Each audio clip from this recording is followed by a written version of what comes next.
राधे राधे। कैसे हैं आप सब। आज हम इस वीडियो में जानेंगे कि किशन जी अपने सर पे मोर मुकुट क्यों धारण करते हैं। पौराणिक काल के रोचक किस्से यूं तो पढ़ने में कहानी जैसे लगते हैं, लेकिन ये हम सबको कुछ ना कुछ सबक जरूर दे के जाते हैं।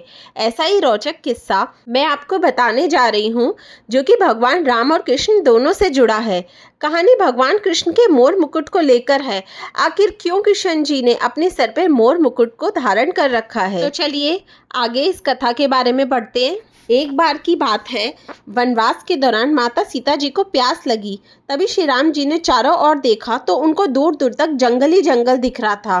फिर उन्होंने प्रकृति से प्रार्थना की कि हे वन देवता, आसपास जहाँ कहीं भी पानी हो वहाँ जाने का मार्ग कृपा कर मुझे सुझाइए।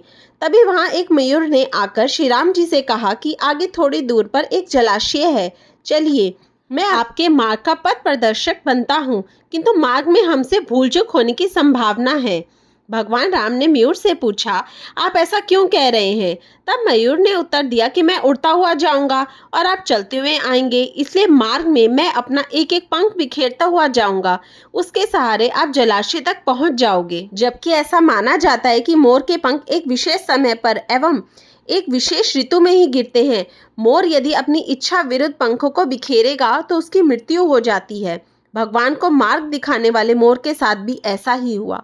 अंत में जब मयूर अपने अंतिम सांस ले रहा होता है, तब उसने मन ही मन में कहा कि वह कितना भाग्यशाली है कि वे प्रभु जो जगत की प्यास बुझाते हैं।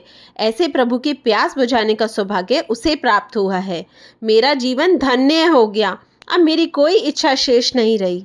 तभी भगवान श्री राम ने मयूर से कहा कि मेरे लिए तुमने जो मयूर पंख बिखेर कर अपने जीवन का त्याग कर दिया, मुझ पे जो ऋण चढ़ाया है, मैं उस ऋण को अगले जन्म में जरूर चुकाऊंगा। इस प्रकार जब भगवान राम जी ने किशन जी के रूप में अगला अवतार लिया, तो उन्होंने अपने सर पर मोर पंख को धारण किया और अपने वचन के अनुसार उस मयूर का ऋण उतारा। पौराणिक काल का ये रोचक किस्सा हमें इस बात की सीख भी देता है कि यदि कोई बुरे वक्त में हमारी मदद करता है, तो हमें उसका ऋण कभी नहीं भूलना चाहिए। राधे राधे।